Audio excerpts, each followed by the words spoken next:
ဟေ့ကလေးမင်းမြန်မာပြည်မှာကြောက်မတက်ရဘူးလားဘရာဇီးမှာဆိုစကားကိုထိန်းပြောရတယ်ဆိုတဲ့ပန်နိုဂျာ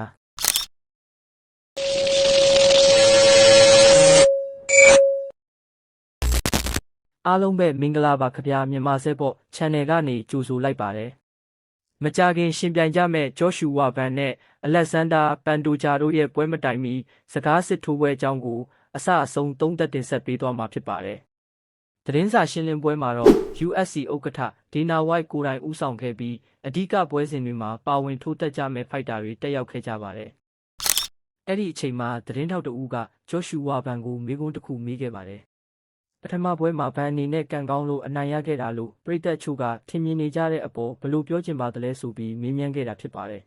။ဘန်ကတော့အရင်ပွဲမှာဘာတွေဖြစ်ခဲ့လဲဆိုတာကိုပြန်ပြီးအာယုံစိုက်မနေပဲအခုလာမဲ့ပွဲမှာပန်တိုဂျာကိုအပြတ်သက်အနိုင်ယူဖို့ပဲအာယုံစိုက်ထားတဲ့ဆိုတဲ့သဘောမျိုးနဲ့ပြန်လည်တုံ့ပြန်ခဲ့ပါတယ်။ဒီအချိန်မှာပန်တိုဂျာကလည်းဘန်ရဲ့စကားကိုမခံနိုင်တော့ပဲပြန်လည်တုံ့ပြန်လာပါတယ်။ပန်တိုဂျာကဘန်ကိုစကားမပြောခင်ပါဇက်ကိုအရင်စေးကြောထားဖို့ဘရာဇီးမှာဒီလိုစကားတွေပြောနေရင်ပြဿနာတက်နိုင်တယ်ဆိုတဲ့သဘောမျိုးနဲ့ပြင်းပြင်းထန်ထန်ပြောဆိုခဲ့ပါတယ်။ဒါအပြင်ဘန်ဟာဒုက္ခဘက်ကိုရရှိသွားခဲ့ပေမဲ့သူ့ကိုတကယ်အနိုင်ယူခဲ့တာမဟုတ်ဘူးလို့လည်းပန်တိုဂျာကပြောဆိုခဲ့ပါတယ်။ပန်တိုဂျာရဲ့စကားတွေပိုပြီးပြင်းထန်လာတဲ့အချိန်မှာတော့ဘန်ကလည်းနောက်မဆုတ်ခဲ့ပါဘူး။ပန်တိုဂျာကအရင်ပွဲအကြောင်းတွေပြန်ပြောနေချိန်မှာဘန်ကကြားဖြတ်ပြီးအရင်ကပုံမြင်တွေကိုပြန်ပြောမနေပဲလာမယ့်စက်တင်ဘာလမှာထိုးမဲ့ပွဲအကြောင်းပဲပြောကြရအောင်လို့ပြန်လည်တုံ့ပြန်ခဲ့ပါတယ်။အဲ့ဒီနောက်မှာတော့စကားစစ်ထိုးပွဲကတဖြည်းဖြည်းပိုပြီးပြင်းထန်လာခဲ့ပါတယ်။ပန်တိုဂျာဟာဒေါသအလွန်ထွက်လာပြီးသတင်းစာရှင်းလင်းပွဲမှာတင်ထိုးဖို့အထိအခြေအနေတင်းမာလာခဲ့တာကြောင့် UFC ဥက္ကဋ္ဌဒေနာဝိုက်ကိုယ်တိုင်ကြားထဲကဝင်ပြီးတားဆီးခဲ့ရပါတယ်။ဒါပေမဲ့ဘန်ကတော့ပန်တိုဂျာဒေါသထွက်လာတာကိုအခွင့်ကောင်းယူပြီးစိတ်သက်စစ်စင်ရေးကိုဆက်လက်လှုပ်ဆောင်ခဲ့ပါတယ်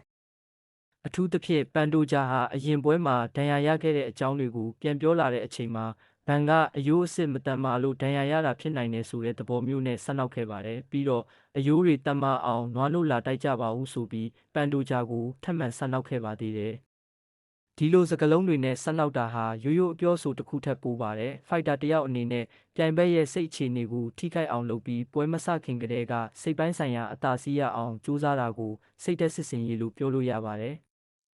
ဘန်ကဒီနေရာမှာတော့ပန်တိုဂျာရဲ့စိတ်ကိုအတော်လေးထိခိုက်အောင်လုပ်နိုင်ခဲ့ပုံရပါတယ်။ထိုးတက်နိုင်စွမ်းကောင်းယုံတင်မကပဲပွဲတစ်ပွဲကိုပရိသတ်တွေပိုပြီးစိတ်ဝင်စားလာအောင်ဘယ်လိုမြင့်တင်ရမလဲဆိုတာကိုလည်းဘန်ကကောင်းကောင်းပြသနိုင်ခဲ့ပါတယ်။နောက်ဆုံးမျက်နှာချင်းဆိုင်ရင်ဆိုင်တဲ့အချိန်မှာလည်းဘန်ကပန်တိုဂျာကိုစနောက်တဲ့လုပ်ရက်တစ်ခုထပ်မံပြုလုပ်ခဲ့ပါတယ်။အဲ့ဒီအချိန်မှာဘန်ကပန်တိုဂျာရဲ့ခပတ်ကိုပေးလိုက်တယ်လို့မျိုးပြုလုပ်ခဲ့ပြီးပရိသတ်တွေကြားမှာလည်းရေမောမှုတွေထွက်ပေါ်ခဲ့ပါတယ်။အနှစ်ချုပ်ပြောရမယ်ဆိုရင်တော့ဂျော့ရှူဝါဘန်ဟာပန်တိုဂျာနဲ့ရင်ဆိုင်ရမယ့်ပွဲအတွက်ရုပ်ပိုင်းဆိုင်ရာလေ့ကျင့်ပြင်ဆင်မှုတွေသာမကစိတ်ပိုင်းဆိုင်ရာစစ်ပွဲကိုပါတစ်ချိန်တည်းမှာစတင်ထားပုံရပါတယ်